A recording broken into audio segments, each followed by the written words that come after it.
let's talk about the good old days. Oh, Lord. The Cheetah days, the Crazy Horse days. Okay. How did you get into the bouncing at strip clubs and becoming a part owner of a strip club? And because that's a seedy world. I went to school at University of Nevada, Reno. I was a basketball player in high school, never played football in high school. Well, long story short, I started lifting. When I went to high school, you couldn't lift weights. They wouldn't let the basketball players lift weights, and I wanted to lift weights. And my mom and dad wouldn't let me play football. They said, you're going to get hurt, so they wouldn't sign the papers. Back then, I don't know if it's like that anymore. You had to have both parents' signatures to play. Well, my mom wouldn't sign it, so I played basketball. No, now they just let kids get CTE. Yeah. Yeah, they don't care. And so as soon as I got a basketball scholarship, as soon as I got that, I started lifting weights. And I went from like 200 to 260 overnight. I got a full ride scholarship to play football at UNR, Nevada, Reno. Never played football besides tackle football with my friends. Yeah. Nothing organized. Nothing organized. I didn't even know how to put on a uniform. They gave me a full ride scholarship. They sent me to Reno. They put a basketball in my hand. Now I'm like 270, bench pressing 400, and I'm dunking behind my head. They're like, we can work with this kid. They made me offensive tackle. Well, at that point, I'm getting in a lot of fights and a lot of trouble. I just say they had to release me from my obligations there. So they finally got tired of my stupid ass. They threw me out of school for fighting and drinking and just stupid shit. And so sounds like I you're went just to doing Las college things. Yeah, I went back home. I started working for a trucking company. And that's the first year the NFR was in Vegas that first year. I don't know what a year. They're always in Oklahoma City, and I always wanted to go to it. And so they moved to Vegas. I'm like, well, I'm going to Vegas to see this shit. And so, long story short, I went to a bar, and the guy goes, is your name Bear? And I'm like, yeah. He goes, dude, he says, I was on a recruiting trip to Reno, and you took me to the Bunny Ranch or whatever, some whorehouse. He says, then we went to some party, and you literally hit this dude and threw him through a window. He goes, are you that same Bear? And I'm like, yeah, that's me. And he goes, dude, my dad, Jack Gallardi, owns a bunch of strip clubs. The guys are making like $300-400 a day. And I'm like, this is like 1982, 3. And I'm like, how much? Went home. I had a 55 Ford pickup. I had an 83 Mustang convertible 5.0. I've always made money. Yeah. And so I told my wife, we're moving to Vegas. And then as soon as I got to Vegas, he made me a bartender. No, he made me a bouncer, and I was a bouncer for like 3 days. And then the bartenders got fired for beating up a cripple. Yeah, the guy in the wheelchair, they beat his ass, so Jack fired him. Damn. And so they made me a bartender, and then I became a manager, and I was off and running. Now, if I'm not mistaken, you were dealing with the mob a little bit in the strip club, right? I had Italian friends, a lot of them that liked me.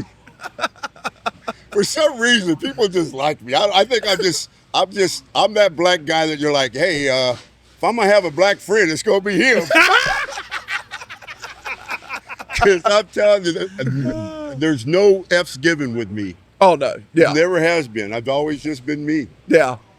So you're working in the strip clubs, and tell us a wild story that happened in those strip clubs that you remember. That's like, well, it was just. Back then, it was a lot different than it is now. And just handling drunks, just fighting drunks. I mean, mostly just dealing with customers. Yeah.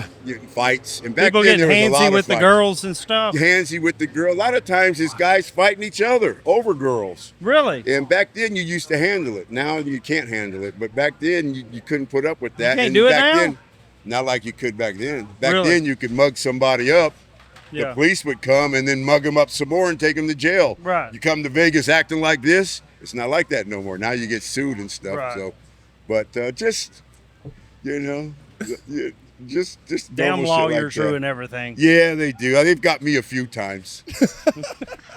now Damn once you lawyers. became the Godfather, Were you going back to those strip clubs and doing little spots and stuff like that? Because didn't you have something at one of the strip clubs here in Vegas where it was like the Godfather room or something? I thought I had a sports room. What was it called? Godfather's Lounge.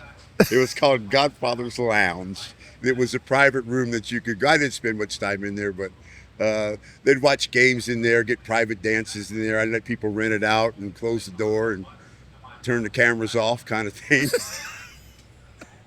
Hey, I am the Godfather. I am the Godfather.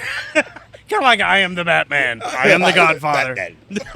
I am Godfather. I think it's funny throughout your career, your where you were billed from changed as you got a new gimmick. You started out as Parts Unknown, then it switched to Las Vegas, Nevada, and then when you turned into the pimp, man, it was just the red light district, right? They when Vince hired me, when I got my tryout, Vince hired me. He says, "I'm going to hire you. I'm going to put you on contract because I want you to go home. Just keep." He wanted me at that time. I was like 340. He's like, "Drop some weight." He goes, "We got it." He goes, "You got the body of a monster." He says, "But you got a baby face." He goes, "We got to do something with your face." I did read that where he didn't like. He said your face didn't match your body. My face, and he says, "You got a baby face. You got to do something with your face." And then he called me. He goes, "Charles." I was working at the club, and they're like, "Hey, Vince McMahon's on the phone." I'm like, "Yeah, right, yeah." Hello, hey, Charles, this is Vince. I'm like, "Oh shit, it is Vince." He goes, "I want you to rent the movie Live and Let Die," and I already knew right away. He goes, "There's a character in there. I know the movie."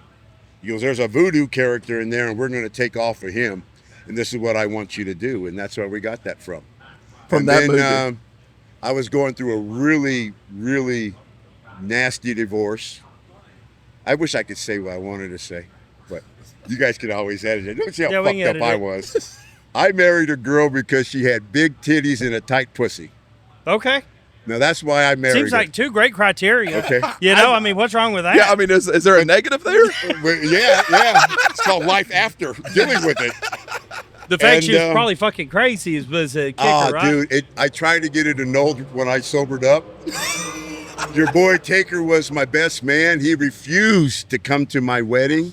He goes, "Dog, you're making the biggest mistake of your life. I can't be part of this, man." But back then, if you told me no, I'd do it because you told me no. Mm-hmm. So yeah, it was a big mistake. So I was going through she was doing some evil stuff. I was still biker bear.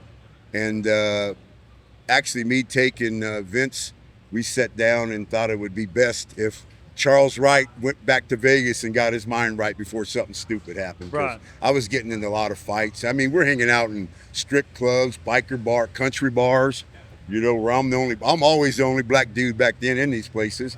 And with my shirt off on the dance floor with 5 or 6 women all over me, and I'm just don't care. If you want to do something about it, do it. You don't mess with our women. Yeah. You get a lot of that back in the day? Not me. No. He's like, I was too damn big for it. I was big, man. I was the one that they said, we're going to give that one a pass. Yeah. Bradshaw tells the story a bunch of times around. He's like, I've been in clubs where they've gone up to him and said, "Hey, anytime you see me with my shirt off in a bar, I'm drunk." Because that's the bear.